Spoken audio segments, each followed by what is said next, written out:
ایک صحابی ہیں جریر بن عبداللہ رضی اللہ تعالیٰ عنہ، انہوں نے اپنے نوکر سے کہا منڈی سے گھوڑا خرید کے لاؤ اور میرے پاس جانا، میں پیسے ادا کر لوں گا۔ تو وہ منڈی گیا اور 300 میں گھوڑا کی رقم طے کر کے لے کر آیا اور کہا حضرت 300 میں خریدا ہے، آپ پیمنٹ کر دیں۔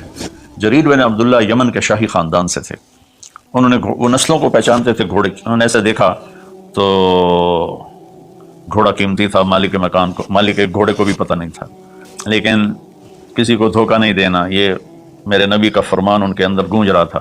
کہنے لگے میرے بھائی میں آپ کے گھوڑے کے 300 کر دوں؟ وہ بڑا حیران ہوا، بھی کیونکہ خریدنے والا بھی قیمت بڑھاتا ہے۔ وہ تو کہتا جی 2-4 روپے اور گھٹ کرو، وہ کہتا جی ساڑی اتنی خرید ہی کوئی نہیں، یہ روزانہ کا جھوٹ ہے۔ تو انہوں نے کہا جی کر دو۔ پھر کہا 400 کر دوں؟ کہا جی کر دو۔ کہا 500 کر دوں؟ 600 کر دوں؟ وہ بیچارہ پریشان ہو گیا، یہ لگتا ہے میرا مذاق ہو رہا ہے۔ جب انہوں نے کہا 800 کر دوں؟ کہنے لگا حضور میں تو 300 تو بھی راضی ہوں، تجھے پتہ نہیں 500 کیڑی گل دا بتایا، میں نے منظور ہے تسی 800 کر دو۔ تو آپ نے خادم سے فرمایا اس کو 800 دے دو اور گھوڑا باندھ دو۔ وہ تو پٹھیاں چھالاں ماردا ہوا نکلیا، لبے میرے تو کم بن گئے، سر کڑائی تے پنجے کے ہوئے۔ تو جب وہ باہر نکلا تو ان کے خادم نے عرض کیا حضرت میں جب 300 طے کر کے آیا تھا اور اس نے خوشی سے قبول کیا تھا، تو 500 جناب نے کس خوشی میں بڑھائے ہیں؟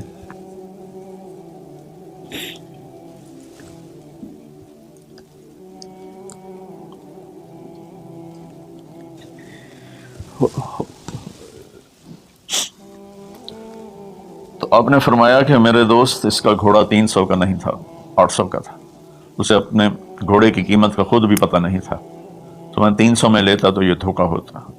اور میں نے اپنے نبی کے ہاتھوں میں ہاتھ دے کر عہد کیا تھا، میرے نبی نے مجھ سے فرمایا تھا جریر زندگی بھر کسی کو دھوکہ نہ دینا، سب کی خیر خواہی چاہنا۔ دوسری صفت میرے نبی نے فرمایا حفظ و امانت، کسی کو دھوکہ نہ دینا۔ کتنے لوگ لٹ گئے دھوکے بازوں کے ہاتھوں، گھر بک گئے، بچیوں کے زیور بک گئے، جعلی کاغذات بنا کر مکانوں پہ قبضہ ہے، زمینوں پہ قبضہ ہے، اور عدالتوں میں سٹے لے کر۔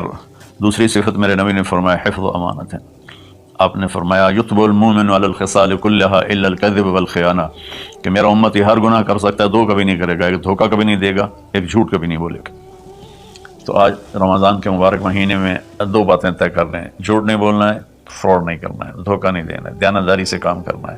چاہے تاجر ہے، بزنس مین ہے، ریڑھی والا ہے، ٹانگے والا ہے، جہاز والا ہے، نیچے سے لے کر اوپر کی سطح تک ہر جگہ دھوکہ دینے کے موقع ہوتے ہیں، یہ کام نہیں کرنا، دیانتداری سے کام کرنا ہے۔ تیسرا فرمایا حسن و خلیقت، اپنے اخلاق اچھے کرنا، اپنے بول کو میٹھا کرنا۔ میرے نبی نے فرمایا معاذ تمہیں اپنی شریعت کا خلاصہ بتاؤں؟ ان کا یا رسول اللہ فرمائیں۔ تو آپ ذرا میری اس سچویشن کو غور سے دیکھنا، آپ نے یوں نہیں پکڑا، آپ نے یوں پکڑا جیسے کاٹا جا رہا، یوں کر کے پکڑا اور کہا کہ امسک علیک لسانک، معاذ زبان کی حفاظت کرنا۔ تو انہوں نے عرض کی یا رسول اللہ زبان کے بول پر بھی ہماری پکڑو گی؟ کہا تیرا بھلا ہو، سب سے زیادہ جہنم میں جانے والے غلط زبان والے ہوں گے۔ تو ہم نے اپنے بچپن میں دیکھا اتنا خاندان آپس میں جڑا ہوا تھا کہ ان میں سے سوئی نہیں گزرتی تھی، بڑے چھوٹوں کے آگے، چھوٹے بڑوں کے آگے، ایک عجیب ماحول بچپن میں دیکھا ہے 60 کی دہائی میں۔ تو پھر جب زبانیں تند و تیز ہوتی گئیں، تربیت ختم ہوتی گئی، خاندان بکھر گئے، والدین ماں باپ میں فاصلے پیدا ہو گئے، بھائی بہنوں میں فاصلے پیدا ہو گئے، قریبی اور دور کے رشتوں میں فاصلے پیدا ہو گئے، خاندان ٹوٹ گئے۔ تو میری گزارش ہے کہ اپنے اخلاق اچھے اخلاق کی انتہا حیا ہے۔ حیا اچھے اخلاق کا سب سے اوپر والا درجہ ہے۔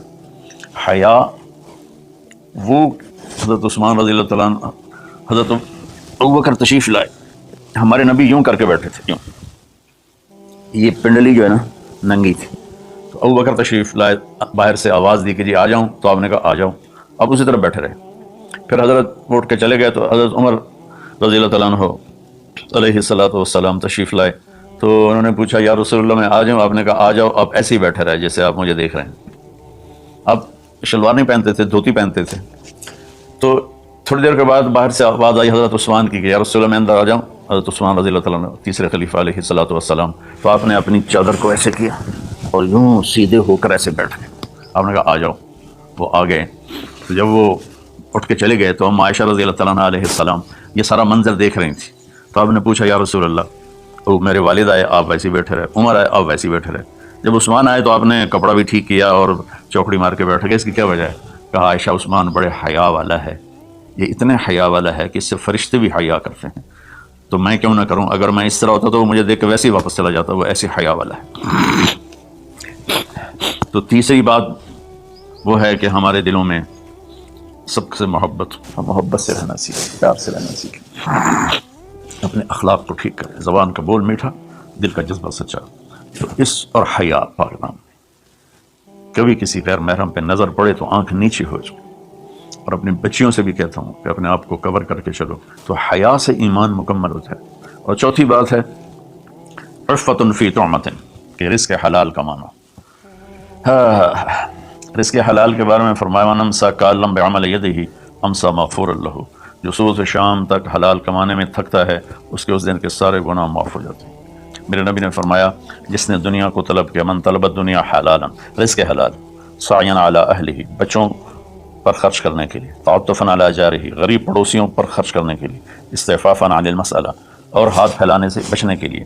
جو آدمی رزق حلال ان چار چیزوں کی وجہ سے کمائے گا، اللہ تعالیٰ قیامت کے دن اسے اس طرح اٹھائیں گے اور اللہ سے ایسی ملاقات ہوگی کہ اس کا چہرہ 14ویں کی رات کی طرح چمکتا ہوگا، صرف رزق حلال.